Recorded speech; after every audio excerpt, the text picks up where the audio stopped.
بسم اللہ الرحمن الرحیم۔ السلام علیکم ورحمۃ اللہ وبرکاتہ۔ کچھ دنوں پہلے دھرو راٹھی نے ایک ویڈیو بنائی اور اس ویڈیو میں انہوں نے اسلام، کرسچینٹی، جوڈائزم، ہندوازم اور دوسرے کئی مذاہب کو آپس میں ملا کر ان میں کچھ سملیرٹیز ثابت کرنے کی کوشش کی، اور پھر اس سملیرٹیز کے ذریعے سے ان کا جو مورل مجھے سمجھ آیا وہ یہ تھا کہ وہ اس سملیرٹی کو دکھا کر لوگوں میں بھائی چارہ قائم کرنا چاہتے ہیں۔ وہ یہ چاہتے ہیں کہ لوگ ان سملیرٹیز کی وجہ سے آپس میں ایک دوسرے سے بھائی بھائی بن کر کے رہیں۔ اور اپنی اس ویڈیو میں انہوں نے اسلام کو لے کر کے بھی کئی سارے کلیمز کیے، اور ان کے کلیمز میں کئی ساری مسٹیکس ان کی ویڈیو میں ہوئی ہیں۔ تو ان کی اس ویڈیو میں کیا مسٹیکس انہوں نے کی ہیں اور اسلام کو لے کر کیا مس انفارمیشن لوگوں تک پہنچائی ہے انہوں نے، ان کی اس ویڈیو سے میں نے 15 پوائنٹس نوٹ کیے ہیں اپنے پاس، جن کے انشاءاللہ تعالی آج کی اس ویڈیو میں ہم آپ کو جواب دیں گے۔ ان میں سے پہلا پوائنٹ کیا تھا؟ پہلا پوائنٹ وہ یہ کہ دھرو راٹھی کا کہنا ہے کہ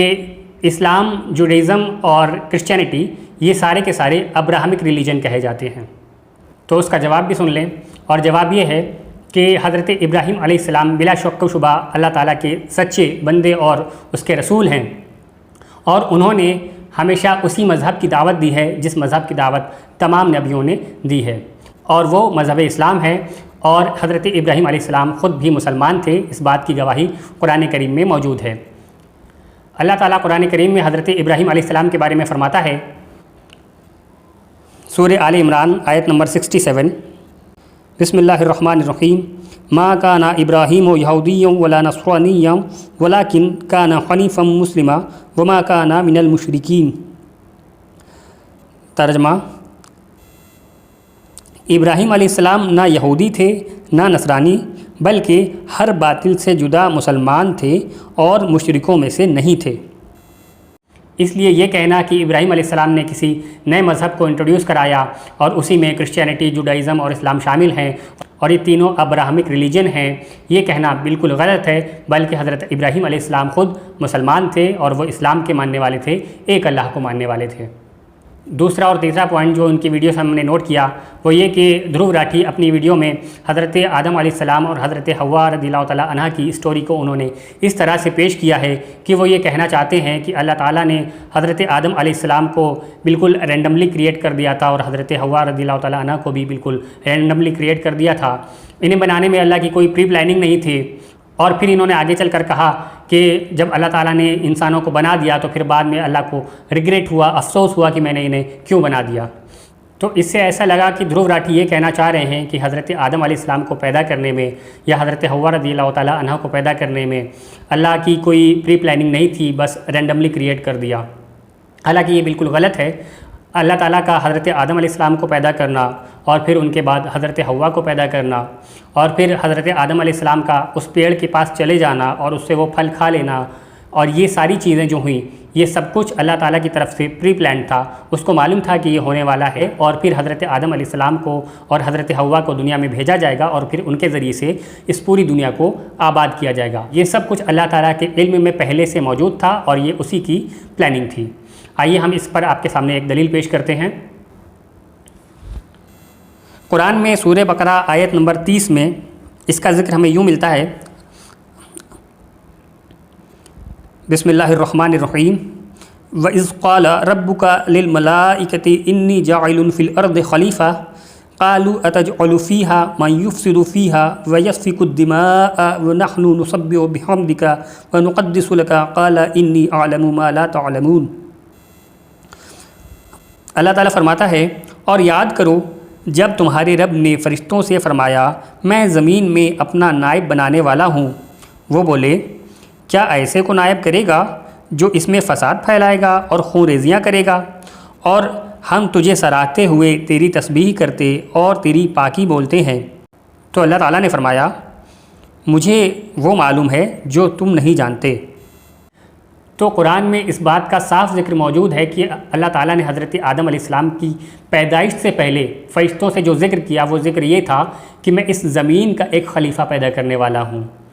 یہ نہیں کہا تھا کہ میں جنت کا خلیفہ پیدا کرنے والا ہوں، تو اس آیت سے ہمیں یہ بات پتہ چل جاتی ہے کہ آدم علیہ السلام کی پیدائش سے پہلے ہی یہ بات طے تھی کہ ان کو دنیا میں یعنی کہ زمین پر بھیجا جائے گا۔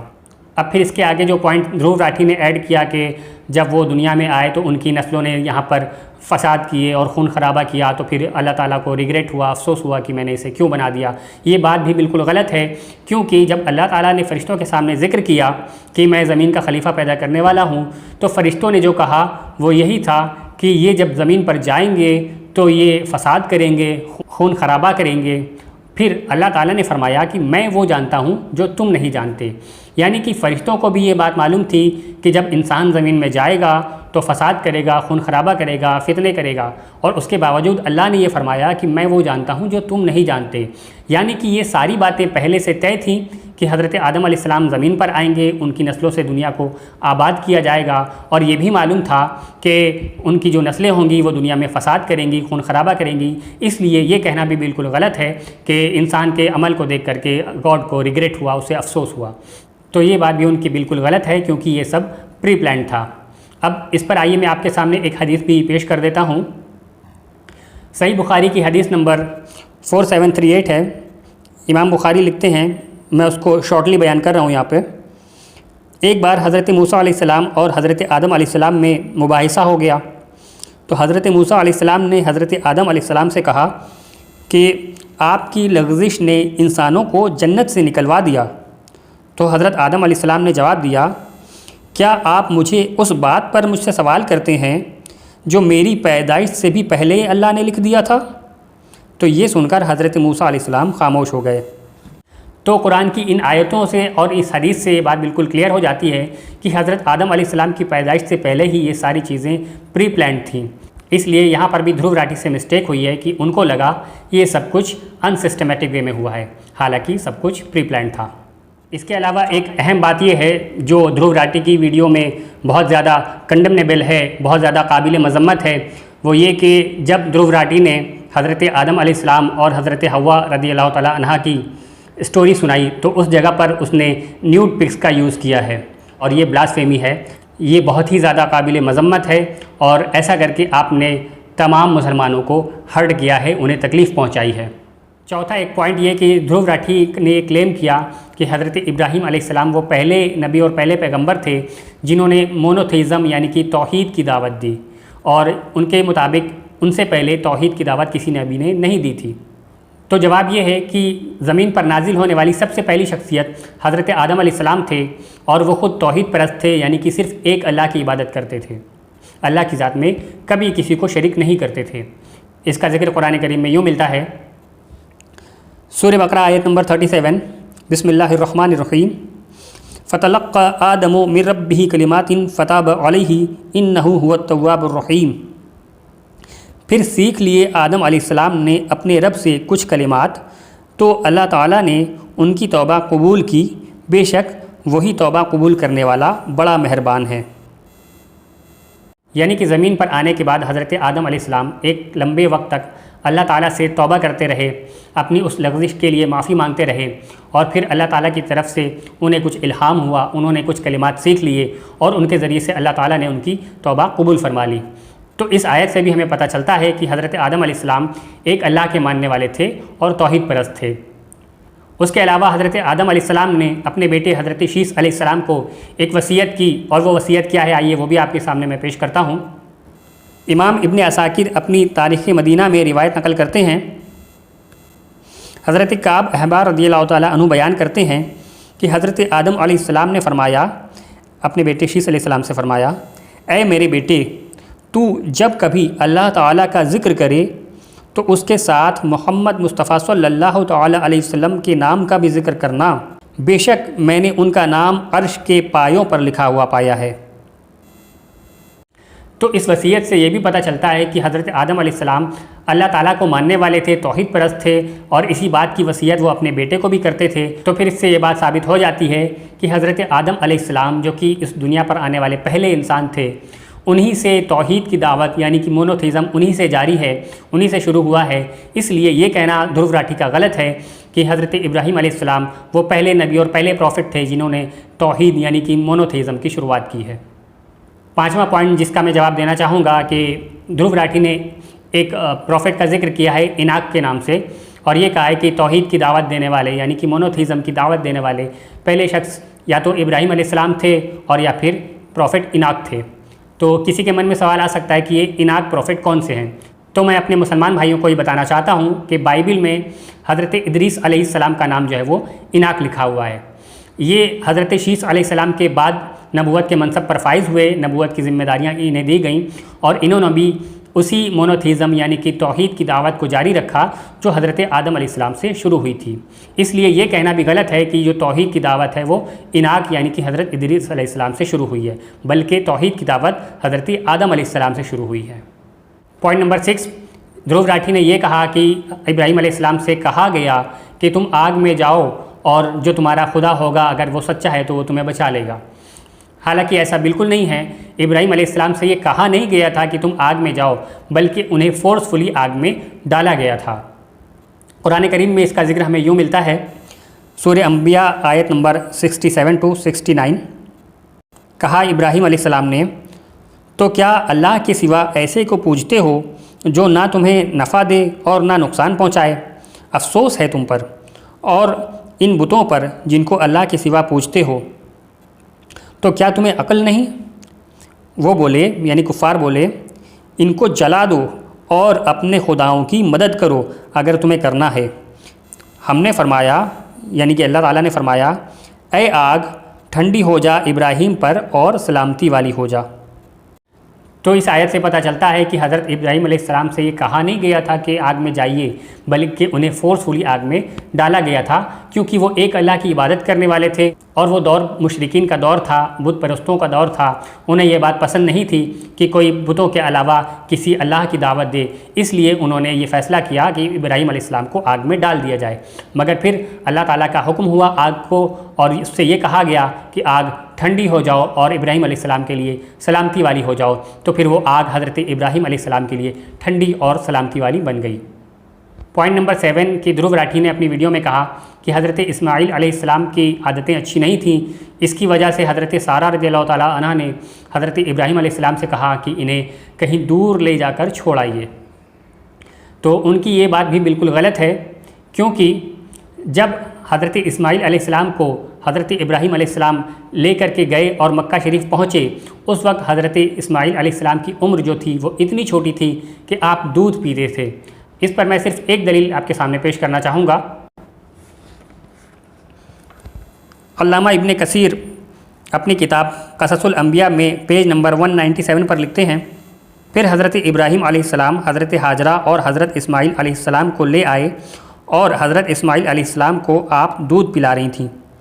یہاں تک کہ آپ نے انہیں بیت اللہ یعنی کعبہ شریف کے پاس زمزم کے قریب مسجد کی بلند جگہ پر بٹھا دیا۔ تو یہاں سے بھی ہمیں یہ بات بالکل کلیئر ہو جاتی ہے کہ اس وقت حضرت اسماعیل علیہ السلام کی عمر اتنی چھوٹی تھی کہ وہ دودھ پیتے بچے تھے، اس لیے یہ کہنا بالکل غلط ہے کہ ان کی عادتیں اچھی نہیں تھیں اور اس وجہ سے حضرت سارہ رضی اللہ تعالیٰ عنہا نے کہا کہ انہیں دور لے جا کر چھوڑائیے، کیونکہ جو اتنا چھوٹا بچہ ہوگا اس کے بارے میں یہ کلیم کرنا ہی غلط ہے کہ اس کی عادتیں اچھی نہیں ہیں۔ پوائنٹ نمبر 8 کہ دھرو راٹھی نے اپنی ویڈیو میں کئی سارے ریلیجنس کو لے کر کے ان میں کچھ سملرٹیز کو پروف کیا ہے کہ ان میں سملرٹیز پائی جاتی ہیں، تو ان مذاہب میں یہ سملرٹیز کیوں ہیں، اس پر میں آپ کو جواب دینا چاہتا ہوں۔ قرآن کریم میں سورہ یونس آیت نمبر 47 میں اللہ تعالیٰ فرماتا ہے، وَلِكُلِّ أُمَّةٍ رَسُولٌ، اور ہر امت میں ایک رسول ہوا۔ اسی طرح سورہ نحل آیت نمبر 37 میں اللہ تعالیٰ فرماتا ہے، وَلَقَدْ بَعَثْنَا فِي كُلِّ أُمَّةٍ رَسُولًا أَنِ اعْبُدُوا اللَّهَ وَاجْتَنِبُوا الطَّاغُوتَ، اور بے شک ہر امت میں سے ہم نے ایک رسول بھیجا کہ اللہ کو پوجو اور شیطان سے بچو۔ تو قرآن کی یہ آیتیں اور اس جیسی بہت ساری آیتیں ہیں جو ہمیں یہ بتاتی ہیں کہ دنیا کی ہر قوم میں کوئی نہ کوئی نبی اللہ تعالیٰ کی طرف سے بھیجا گیا ہے، لیکن جیسے کہ حضرت ادریس علیہ السلام کا نام بائبل میں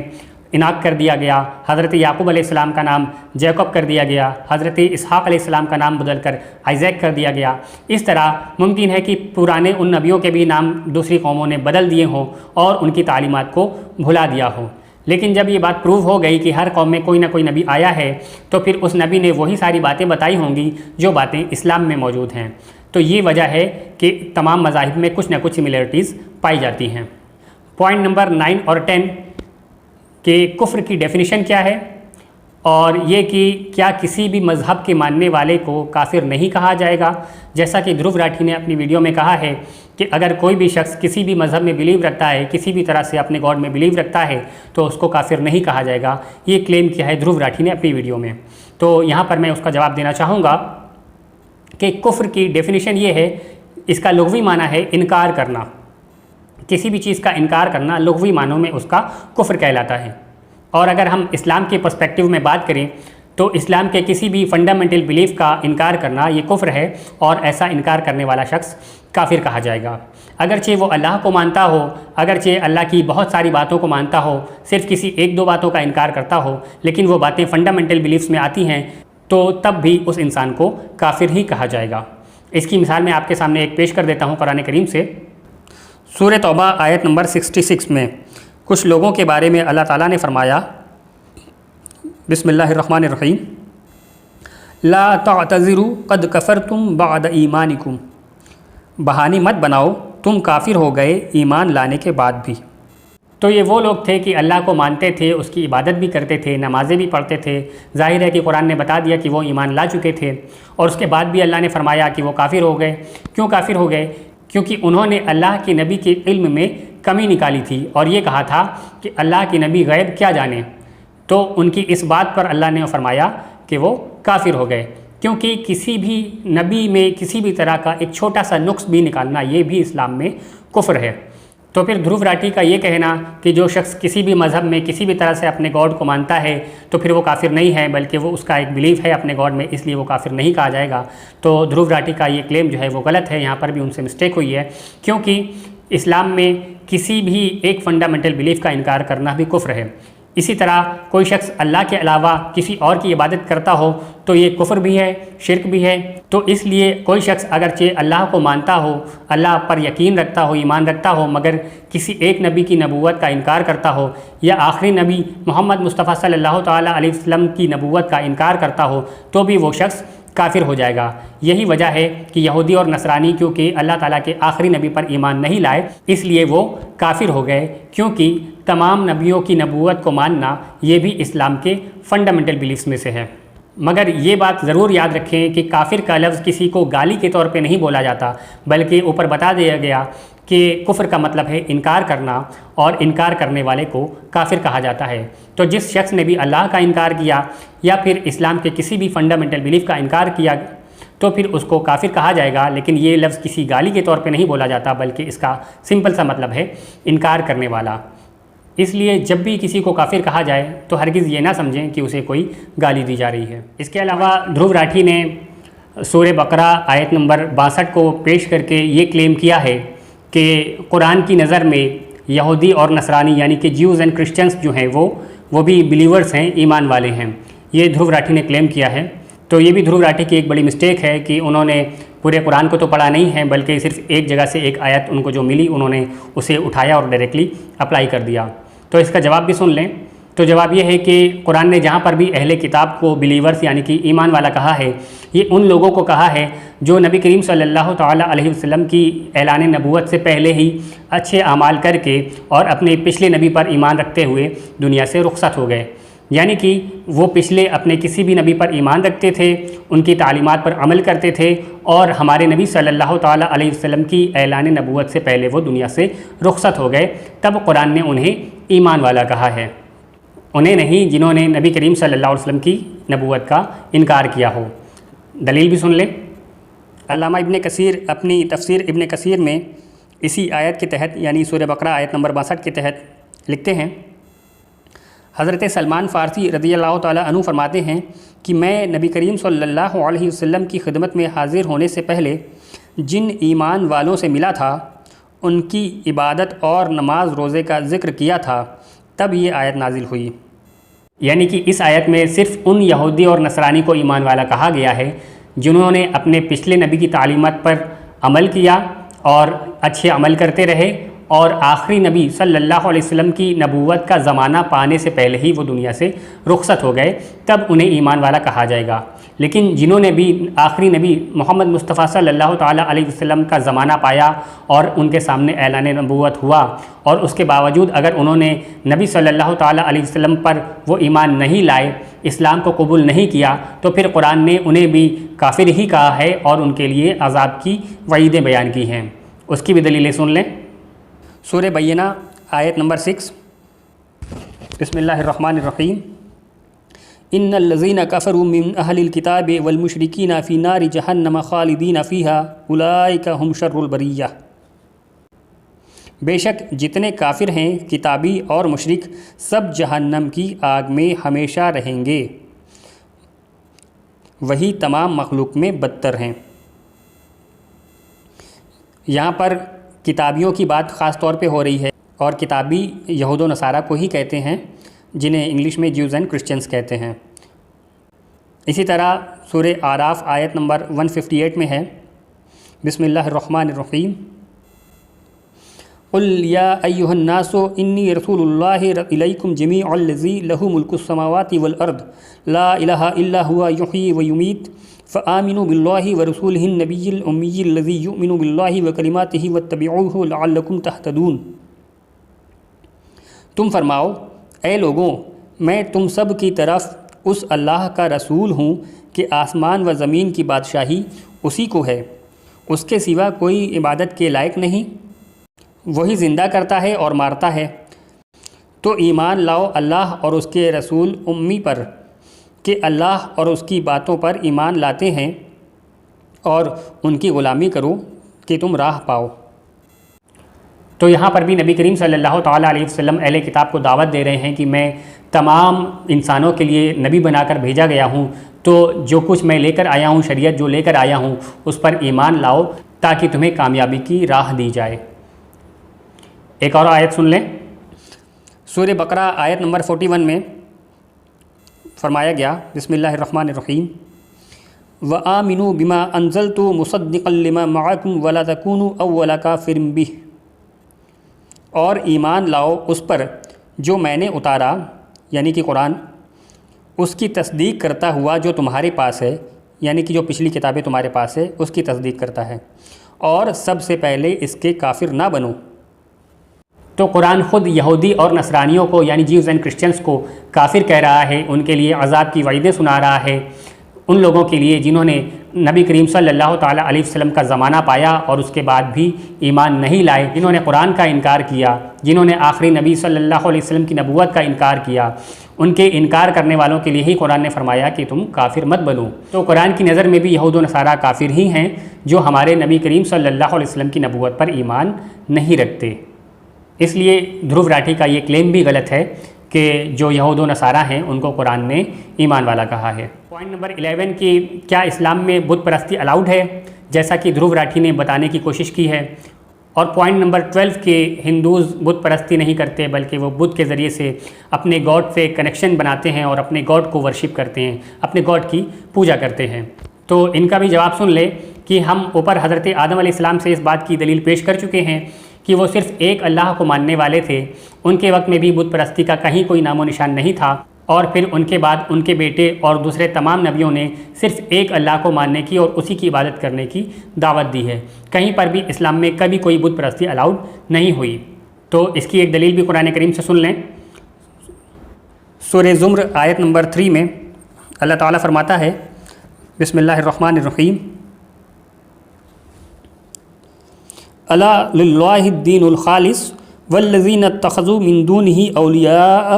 ما نعبدہم الا لیقربونا الی اللہ زلفی۔ جان لو کہ خالص اللہ ہی کی عبادت ہے، اور وہ جنہوں نے اس کے سوا اور والی بنا لیے کہتے ہیں ہم تو انہیں صرف اتنی بات کے لیے عبادت کرتے ہیں کہ یہ ہمیں اللہ کے پاس قریب کر دیں گے۔ قرآن کریم کی یہ آیت مشرکین مکہ کے بارے میں ہے جو بتوں کی پرستش اس نظر سے کرتے تھے کہ ان کے ذریعے سے وہ اپنے گاڈ سے کنیکشن بنا لیں گے اور اپنے گاڈ سے قریب ہو جائیں گے۔ تو قرآن کریم نے ان کی بھی مذمت کی ہے اور اس کو بھی شرک کہا ہے۔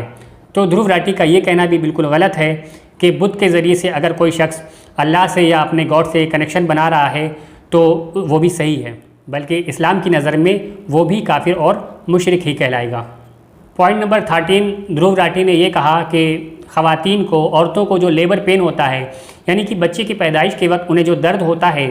یہ گاڈ کی طرف سے کرس یعنی کہ بد دعا دی گئی تھی، اس وجہ سے ہوتا ہے۔ تو اس کا سمپل جواب یہ ہے کہ اسلام کی کسی بھی معتبر کتاب میں ایسا کوئی ثبوت نہیں ملتا جس کی بنیاد پر یہ کہا جائے کہ خواتین کو جو لیبر پین ہوتا ہے وہ کسی کرس کی وجہ سے ہوتا ہے، بلکہ یہ جو کلیم ہے یہ قرآن کریم کی ایک آیت کے ساتھ کانفلکٹ کرتا ہے۔ وہ آیت بھی سن لیں۔ قرآن میں سورہ فاطر آیت نمبر 18 میں ہے، بسم اللہ الرحمن الرحیم، وَلَا تَزِرُ وَازِرَةٌ وِزْرَ أُخْرَى،